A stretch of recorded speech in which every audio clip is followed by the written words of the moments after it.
আড্ডায় রূপালী। আশা করি আপনারা সবাই খুব খুব ভালো আছেন, সুস্থ আছেন, আর আমিও ভালো আছি এবং সুস্থ আছি। আর আজকে হচ্ছে বৃহস্পতিবার, আর এখন বাজে হচ্ছে 7:30। এই সময় থেকে আজকের ব্লগটা শুরু করে দিলাম। আর এই ছেলে সবে মাত্র বের হলো, ও স্কুলে গেল। আর হচ্ছে সকালে তো উঠেছি, উঠে ঘরের বাসি কাজকর্মগুলো সারলাম, ছেলের খাওয়ার রেডি করলাম, ছেলে টিফিন রেডি করলাম, এগুলো সব করে ঠরে দিলাম, ও চলে গেল। আসলে না, তো সকালে উঠে আর ব্লগ শুরু করা যায় না, ক্যামেরাই অন করা যায় না, তাহলে কাজে গন্ডগোল লেগে যায়। আর এই বিছানাটা সবেমাত্র গুছালাম, গুছিয়ে নিয়ে এখন যাব হচ্ছে একটু বাজারে, কারণ ঠাকুরের ফুল আনতে লাগবে। হাজব্যান্ড তো নেই, হাজব্যান্ড আলিপুরদুয়ারে গিয়েছে, আজকেই আসবে, না হলে হাজব্যান্ডই নিয়ে আসতো। এখনো ঠাকুর ঘর পরিষ্কার হয়নি, ঠাকুর ঘর পরিষ্কার করব, তারপরে ঘর মোছা বাকি, অনেক কাজ বাকি। তো ভাবলাম ব্লগটা শুরুই করে দিই, আজকে যখন একটু ফাঁকা আছে এই টাইমটা, ব্লগটা শুরু করে দিই। তারপরে দেখি আবার কখন আসতে পারি, কখন আবার সামনে এসে কথা বলতে পারি। তো ঠিক আছে বন্ধুরা, আমি দোকানে যাই, নাহলে আবার ফুল শেষ হয়ে যাবে। বৃহস্পতিবারের দিন ফুলের দোকানে এত ভিড় থাকে, আর ফটাফট ফুলও শেষ হয়ে যায়। তো ঠিক আছে বন্ধুরা, আপনারা সাথে থাকুন আর ব্লগটা দেখতে থাকুন।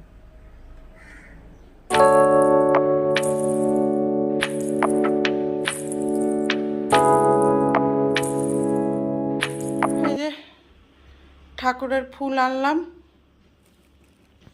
ফুলটা রেখে আসি।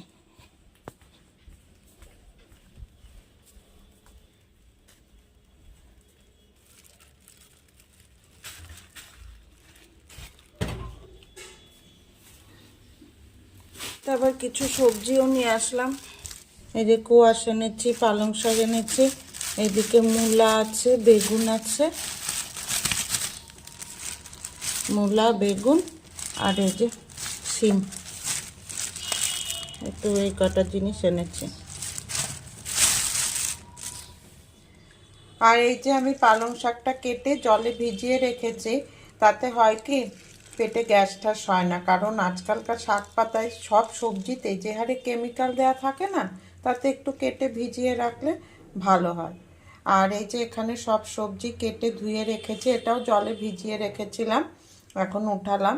তো এই সব সবজি দিয়ে পালং শাক করবো। আর এই যে বড়ি দিব সাথে, বড়িটা নতুন আনলাম, দেখা যাক কেমন বড়িটা।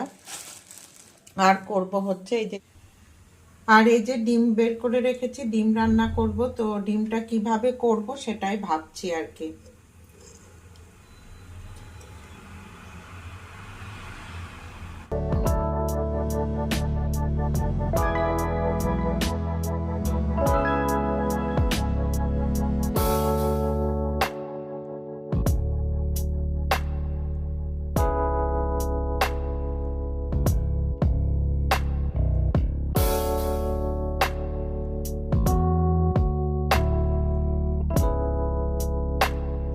আর এই যে আমার ব্রেকফাস্ট, ব্রেড আর আলু ভাজা, আর একটা পাউরুটিতে আমি বাটার লাগিয়ে নিয়েছি। আর এই যে তার সাথে হচ্ছে দুধ চা। আর এখন আমি এই যে এক বালতি কাপড় ভিজিয়েছি, এগুলো তাড়াতাড়ি করে ধুয়ে মেলে দিয়ে আসি, কারণ শীতকালের বেলা এত ছোট না, দেখতে দেখতে বেলা শেষ হয়ে যায়। এর জন্য তাড়াতাড়ি ধুয়ে যদি ছাদে মেলে না দিই, তাহলে কাপড়গুলো ভেজা ভেজায় থাকে। আর ঘরে এত ভেজা কাপড় মেলা থাকলে না, খুব বিরক্ত লাগে।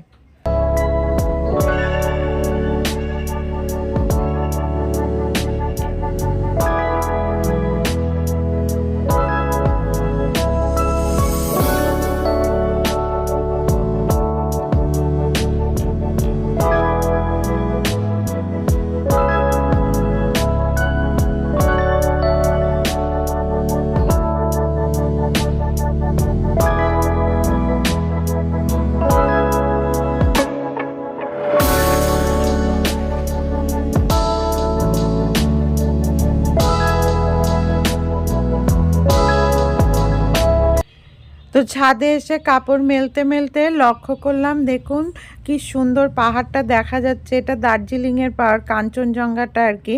তো ভাবলাম বন্ধুদের সাথেও একটু শেয়ার করে নিই, বন্ধুরাও এই সুন্দর প্রাকৃতিক দৃশ্যটা একটু অনুভব করে। আমাদের এখানে মানে শিলিগুড়ির থেকে মাঝে মাঝে এরকম পাহাড়টা দেখা যায়, খুব ভালো লাগে। আর এখন আমি নিচে এসে রান্নাঘরে ঢুকে পড়েছি, রান্না বসাতে হবে, কারণ এদিকে বেলাও চলে যাচ্ছে। শীতকালে না সব কাজই একটু তাড়াতাড়ি করে ফেললে ভালো লাগে, কিন্তু দিনের সাথে পারাই যায় না, এতটাই বেলা ছোট হয়ে গিয়েছে এখন, মানে 3টে বাজতে বাজতেই যেন কেমন মনে হয় সন্ধ্যা লেগে যাচ্ছে। তো বড়িটা ভেজে নিলাম, পালং শাক করবো দেখে। তারপরে তেলের মধ্যে একটু কালো জিরা ফোড়ন দিয়ে সব সবজিগুলো ভাজা ভাজা করে পালং শাকের তরকারিটা করব। পালং শাকের ঝোল করব আর কি, ঝোল ঝোল করব। পালং শাকটা একটু ঝোল ঝোল হলে আমার খুব ভালো লাগে, শুধু আমার না আমাদের বাড়ির সবারই খুব ভালো লাগে। আর এই যে দেখুন, আপনাদের সাথে কথা বলতে বলতে আমার পালং শাকটাও রেডি হয়ে গেল।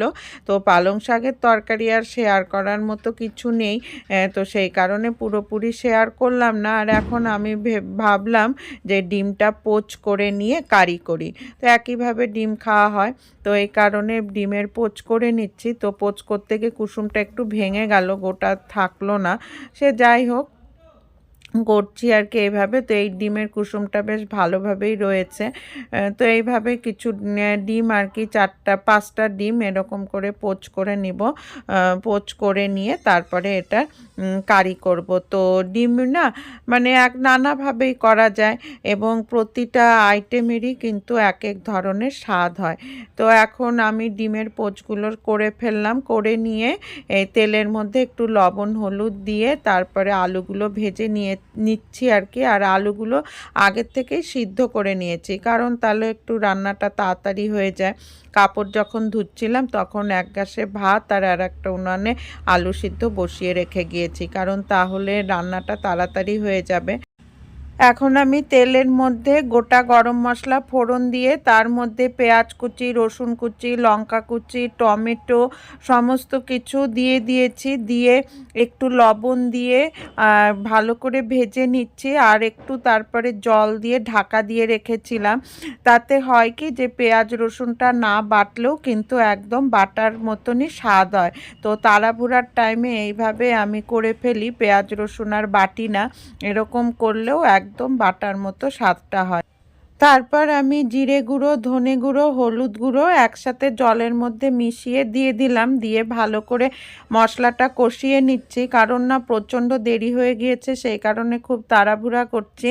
তারপরে মশলাটা কষানোর পরে আমি এই ভাজা আলুগুলো দিয়ে দিলাম, দিয়ে আবার ভালো করে কষিয়ে নিচ্ছি। কষানোর সময় আমি একটু চিনিও দিয়েছি। আর এই যে এখন কষানো হয়ে গেল, তারপরে গ্রেভির জন্য আমি গরম জল দিয়ে দিলাম। তারপরে এই ঝোলটা বেশ কিছুক্ষণ ফুটে ওঠার পর আমি ডিমের পোচগুলো এর মধ্যে দিয়ে দিচ্ছি। এই ডিমের পোচ করে এইভাবে মানে কারি খেতে কিন্তু খুবই ভালো লাগে। আমি ডিমের পোচগুলো এপিট ওপিট করে 2 পিঠই ভেজে নিয়েছি, আর আপনারা চাইলে 1 পিঠ ভেজেও করতে পারেন। তো এই যে আমার ডিমের পোচের কারি রেডি, খেতে কিন্তু খুব সুন্দর হয়েছিল, কারণ খাওয়ার পরেই ভিডিওটা এডিটিং করছি। আর এই যে এদিকে পালং শাকটাও রেডি। এই দিয়েই আজকের খাওয়া দাওয়া দুপুরে। তো খাওয়া দাওয়া করে আমি আর আমার হাজব্যান্ড বেরিয়েছিলাম একটু রামকৃষ্ণ আশ্রমে। তো সেখানে একটু ঘুরতে যাচ্ছি, কারণ অনেক দিন যাওয়া হয় না। আর হাজব্যান্ড আজকে ঘরেই আছে, বলেছিলাম আগের ভিডিওতে যে আলিপুরদুয়ারে গিয়েছে, তো আজকে যে টাইমে এসে আর যেতে পারেনি স্কুলে, তো আমরা সেখানেই যাচ্ছি। তো বিকালটা মানে সন্ধ্যাটা ওখানেই কাটিয়ে আসব, বেশ ভালোই লাগে। তো বন্ধুরা, আজকে আর সামনে আসলাম না, এখান থেকেই ভিডিওটা শেষ করব, কারণ এমনি আজকে ভিডিওটা অনেক বড় হয়ে গিয়েছে, তাও অনেকটাই ছোট করার চেষ্টা করেছি, কিন্তু আর করা সম্ভব হলো না। আর এই যে একটু আপনাদের সাথেও ঠাকুরের দর্শন করিয়ে নিই। রামকৃষ্ণ ঠাকুর, মা শারদা এবং বিবেকানন্দকে দেখুন। তো এই জায়গাটা মানে খুবই ভালো লাগে, নিরিবিলি বসে থাকা হয়, খুবই ভালো লাগে। তো ঠিক আছে বন্ধুরা, আজকের ব্লগটা এখানেই শেষ করছি, পরবর্তীতে আবার আসবো নতুন আর একটা ভিডিও নিয়ে। টাটা, ধন্যবাদ।